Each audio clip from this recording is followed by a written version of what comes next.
आज के इस लेक्चर के माध्यम से इंडियन कॉन्ट्रैक्ट एक्ट 1872 के सेक्शन 7 के बारे में स्टडी करेंगे। इंडियन कॉन्ट्रैक्ट एक्ट 1872 सेक्शन 7 जो कि एक्सेप्टेंस मस्ट बी एब्सोल्यूट, जो एक्सेप्टेंस हो प्रपोजल का वह बिना किसी शर्त के होना चाहिए। It should be absolute without any changes in the original proposal.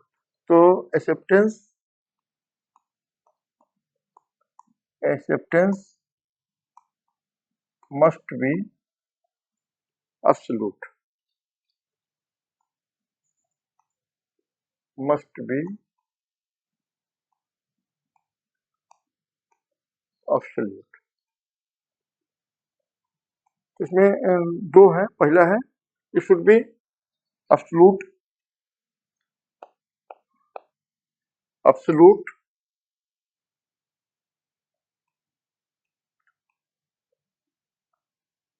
and unqualified,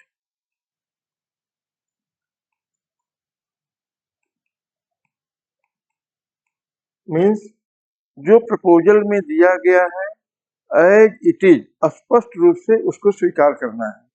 दूसरा अनक्वालिफाइड, उसमें कोई इफ एंड बट अगर लेकिन नहीं लगा होना चाहिए। जैसे ही कोई इफ एंड बट हो जाएगा वो काउंटर ऑफर हो जाएगा। इट मीन्स जब जो भी प्रपोजल आता है फ्रॉम दी प्रॉमिजर, प्रॉमिजी को एज इट इज एक्सेप्ट करना है, तभी it will be converted.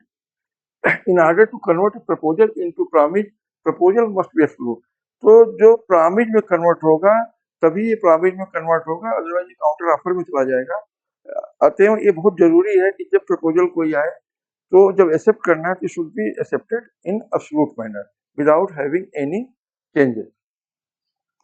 Second है बी एक्सप्रेस्ड। सेकंड जो है be expressed, be expressed in some usual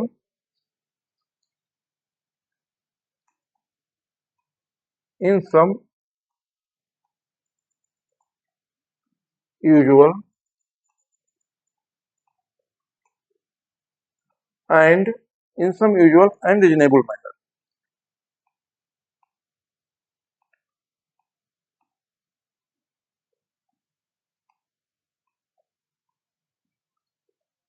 and in reasonable manner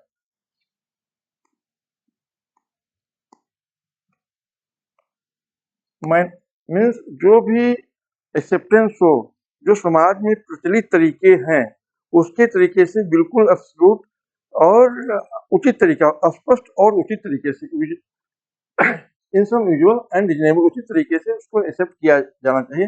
unless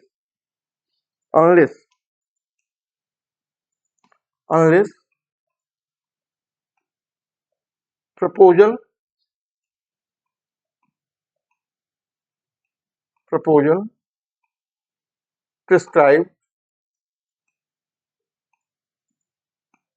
prescribed manner in which it is to be accepted। इस proposal में कोई minor या method दिया गया है कि हम जो प्रपोजल है इसी फॉर्म में एक्सेप्ट होगा तो फिर वो प्रिवेल करेगा। Proposal prescribed minor in which it is to be accepted, it is to be accepted।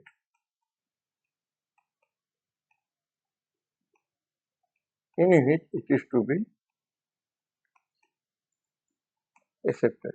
इस प्रपोजल में कोई मेथड दिया गया है या माइनर दिया गया है तो उस फॉर्म में होगा। अदरवाइज यदि हम देखें तो अदरवाइज जब कोई मेथड या फॉर्म नहीं दिया गया तो जो भी समाज में प्रचलित है, मौखिक है, ईमेल है, लेटर है, उसके द्वारा स्पष्ट और उचित तरीके से एक्सेप्टेंस करना है और एक्सेप्ट करके उसको कम्युनिकेट करना है to the proposal. If the proposal prescribes a manner in which it is to be accepted and the acceptance is not made in such manner, the proposer may within a reasonable time, ये बहुत important, within a reasonable time after the acceptance is communicated to him, जब acceptance उसको मिल जाता है, जब it is communicated to him, insist that his proposal shall be accepted in the prescribed manner within reasonable time। वो अपने जो भी एक्सेप्टर है उसको विद इन रिजनेबल टाइम, जैसे मैं मिल गया कम्युनिकेशन उसको हो गया, जो भी रिजनेबल टाइम हो, within that reasonable time he has to tell that जो उसको प्रपोजल मिला है वो प्रिस्क्राइब्ड मैनर नहीं है। यदि उसने ईमेल से मंगाया था और लेटर से आ गया है तो he can always insist that the proposal, duly accepted proposal should be sent to him by email as it was prescribed already in the proposal।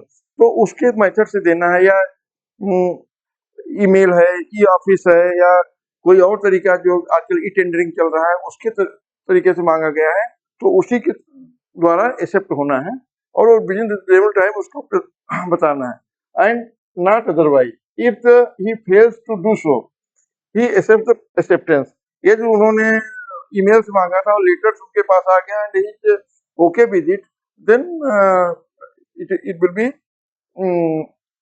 he fails to do so, he accepts the acceptance। जब उन्होंने कोई communication नहीं किया तो means that he has accepted the proposal by other method also।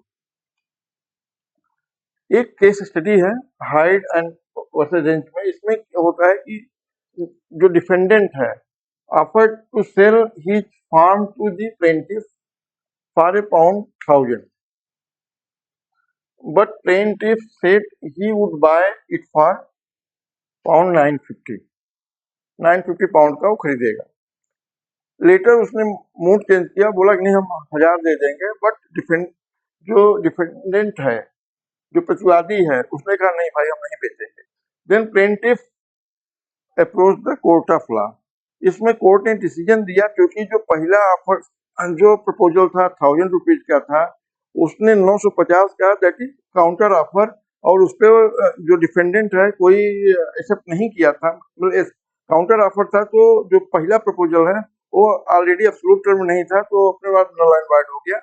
ये जो दोबारा जो 1000 कह रहा है कि हम 1000 में इसको खरीद लेंगे, जो उसने दोबारा ऑफर दिया, इट विल बी द इस न्यू ऑफर। और ये उसको जो डिफेंडेंट है उसको बात नहीं कर सकता है कि जो ये बाद में जो £1000 कह रहा है उसको एक्सेप्ट कर ले, क्योंकि जो पहला प्रपोजल था that has become wide because he has offered 950। तो कोर्ट ने इसमें डिफेंडेंट के उसमें फेवर दिया। The plaintiff sued the defendant for the specific performance of contract.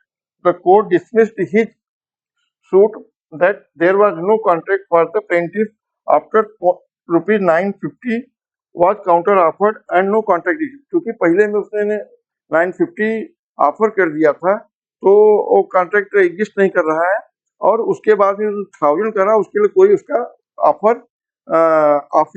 Offer proposal से कोई ऑफर इस तरह से प्रपोजल नहीं आया है जिसका वो 1000 रुपीज देने की बात कर रहा है, क्योंकि it become a new contract. वो अपना मकान अब 1000 बेचता है नहीं बेचता है, that depends on the dependent. तो कोर्ट ने डिपेंडेंट के फेवर में दिया, प्लेंटिफ हार गया इस केस को। Thank you. नेक्स्ट में हम लोग सेक्शन 8 और 9 लेंगे। Thank you.